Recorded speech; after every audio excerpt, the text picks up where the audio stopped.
You are here on purpose. I am that one that you know as Jesus. And we begin the session with that statement because it is true. You are here on purpose, not only in this moment, choosing to tune into this broadcast, but you are here on purpose in your experience. You are here to fully reveal to yourself your own consciousness, and it is not a mistake. This is one of the fundamental issues of the separated consciousness, this idea that you are not meant to be here, that you are not valued, that you are not sacred, that you are not exactly where and how you are meant to be. Now, of course, as you go through your society's transformative conditioning process, you are from very early on in your life told that you are not as you are meant to be. You are punished as small children for telling your parents you don't want to do something. You are shut up when you want to express yourself. You are directed into activities that you do not want to participate in, and by implication, that forcing you into activities that are not your free choice dismisses your free choice as unvaluable or inappropriate somehow, and by association you believe that you are wrong, that you are bad, and often are told so. These teachings in your society are powerful, and all of you have believed them. You have gone through deep conditioning programs into conformity away from your natural state. And this is the journey that you are returning to through this process. But you must believe in your heart and soul that you are okay, that you were created as God wished you to be created.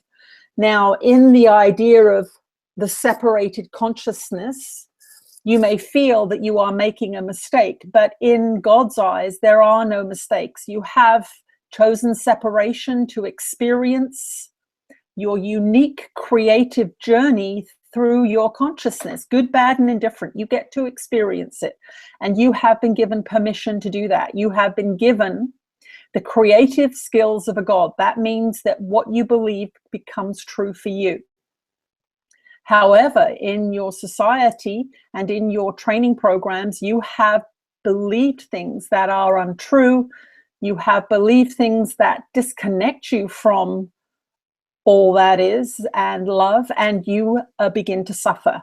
So it is very important that you understand the sequence of events here, that you have chosen separation to experience everything you want to experience, everything you believe in, good, bad, and indifferent.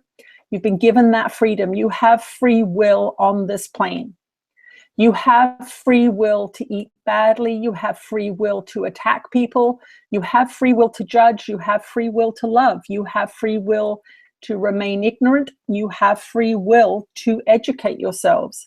And you have free will to listen to information and practice it and observe the fruits of that tree. This is what we want you to understand as you are going through this incarnation, that when you have believed something that is untrue, you see the results of it in suffering or dysfunctional relationships or an unhealthy physical experience. There is no sin in having had that experience. You planted a seed, the tree grew, you ate of the fruit, and it did not taste very good. That is allowed. That is what your incarnation is for you to experience your beliefs and see the fruits that they bear. The same goes with your culture. If you are defending your lifestyle as a Westerner in a civilized, quote unquote, urban environment, then you must look at the consequences, the fruits of those choices. You can see that your earth is suffering, especially if you really look at the fruits of what your society does as it impinges upon the whole world and its people. So when we discuss these things, the purists, the pure non-dualists will say that you cannot look at the world and bring it into this teaching. But the truth of the matter is, these are the fruits of your beliefs. And that is all that we are referring to the world as. It is the effect and you are the cause. So when you look at the effect and despair, you must look in that mirror and say, well, where am I contributing to this effect? Where am I contributing to the pollution of this world? Where am I contributing?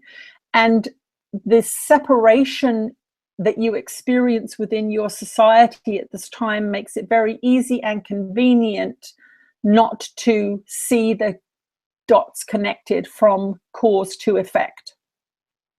This is the nature of projection, and this is the nature of all of your experiences, that you seem to see disconnected outside of you effects that you do not associate as being the cause of. We will repeat that.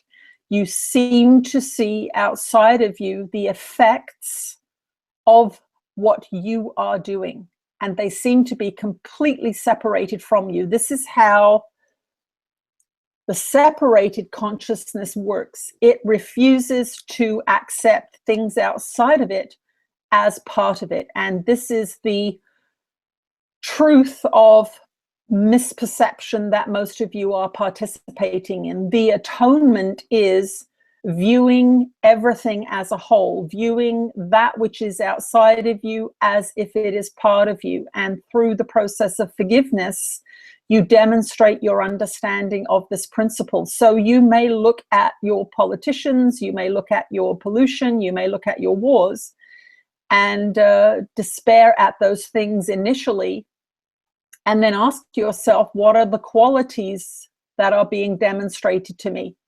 There is a quality of overbearing control from your governments. You are getting many little messages now that you are being observed and manipulated by your governments. Where do you have secrets? Where do you manipulate? Where do you hide things from others? This is the question you must ask yourself. This is how you practice discernment and self-reflection as it relates to this idea of projection in the world, and how it relates to this idea of you creating this frequency in which this world functions. So when you are consuming foods that are not organic, for example, and we understand that the society you live in is promoting inorganic foods tremendously and makes it very difficult and expensive for you to procure organic foods. However, when you see that you are supporting unhealthy industrial production of foods willingly and repeatedly, you cannot lament the state of the earth, the quality of her soils, and the destruction of this most beautiful Gaia. It does not mean that you immediately feel guilty, but what it means is you are not putting on the face of innocence as if you are not contributing to this. It is only in acceptance, in the beginning stages of your healing practice, that you begin to heal the separated mind, the projecting egoic consciousness. So we want you to really look at your world and begin to accept it. When you see war, you begin to accept the fact, yes, I'm often in a battle in my mind. I am no different except by a degree to those people. I am battling with myself all the time. I am arguing with other people all the time in my mind. I am not at peace. I am at war, and so that is why I see war. How can I become more peaceful? This is accepting the atonement for yourself, bringing your mind into oneness with all that is. And so this is where your sinlessness begins to become apparent to you, because you are ignorant of these massive and continuous and pervasive projections that you are all participating in. Everything in this world is a projection. And as you evolve, as you reintegrate your consciousness, you realize through the attainment of increasing peace that every time you forgive yourself, your enemies, your families, your bodies. Every time you step back from judgment repeatedly, because it is a habit, you've become habituated to judgment or hatred or neglect or refusal. Every time you practice forgiveness of all of these things, internally and seemingly externally, you feel an increase in peace. You feel a reintegration of your consciousness. The battling stops, and each one of you that accepts the atonement for yourself and accepts your innocence, because you are innocent. You aren't taught in your society these principles of creation. You are taught the opposite. You are taught secular, linear, Newtonian principles repeatedly over and over again that tell you you are separated, that you are alone, that your body is going to betray you, that you're going to die, that you must defend yourself and attack others to get what you want.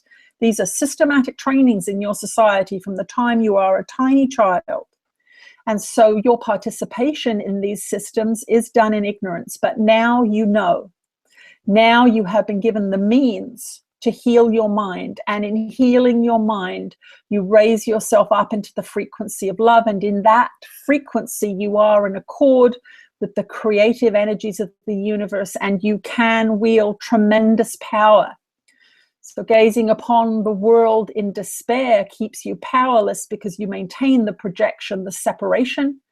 And when you forgive, when you stop lamenting the state of the world and begin to work on the state of your own consciousness, accepting it at first, that's the first step.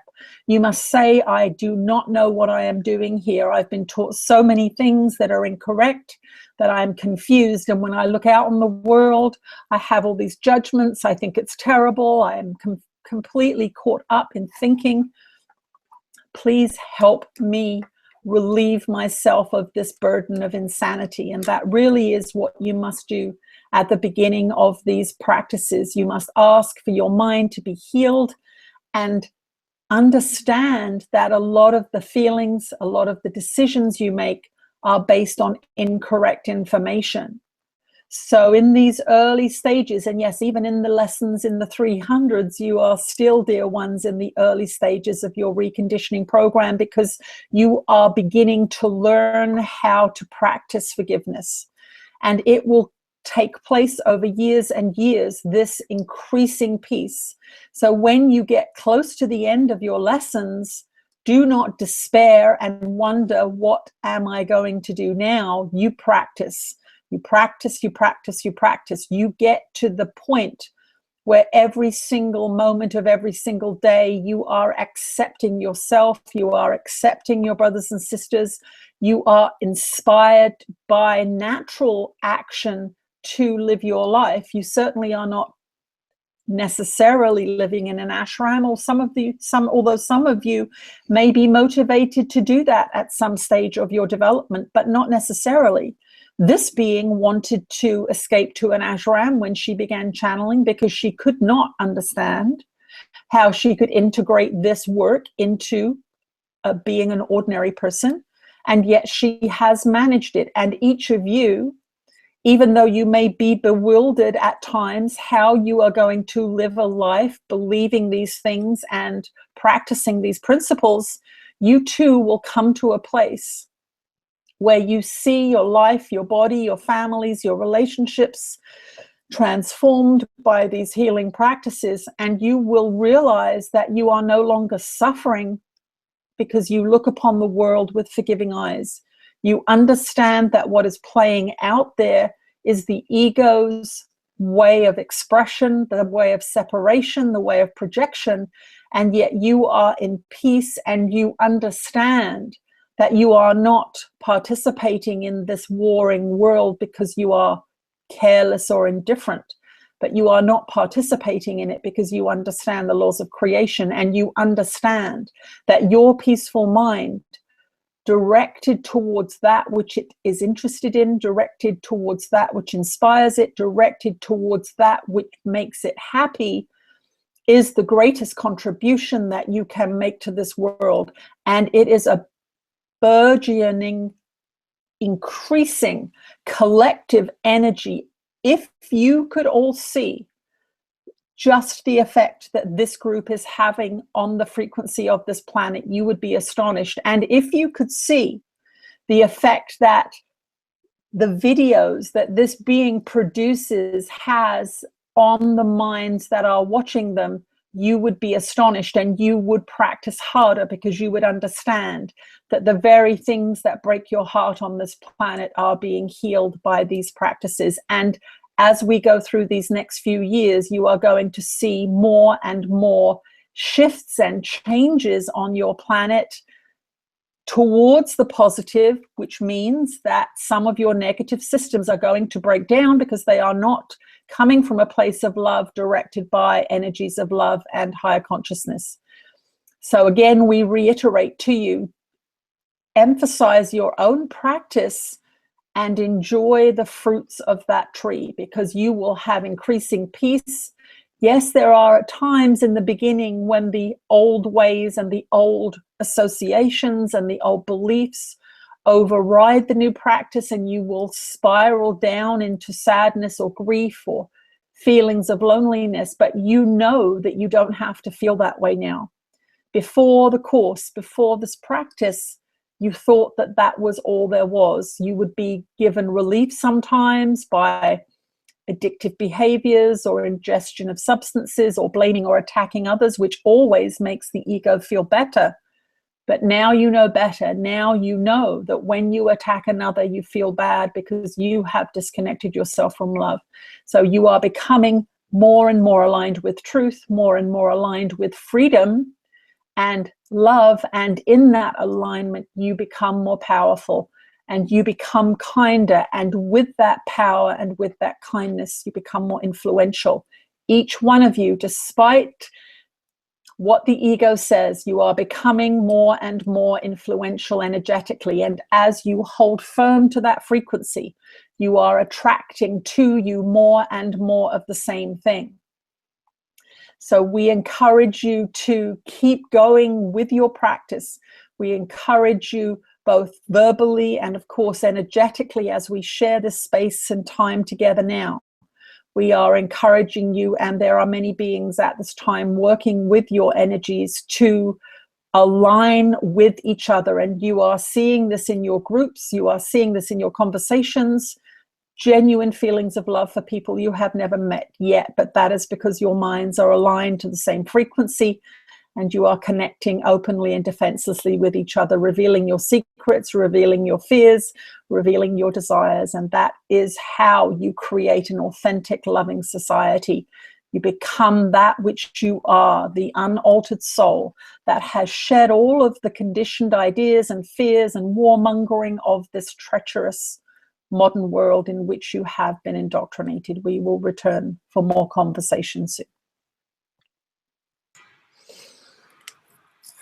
Thank you. I don't know what's happening.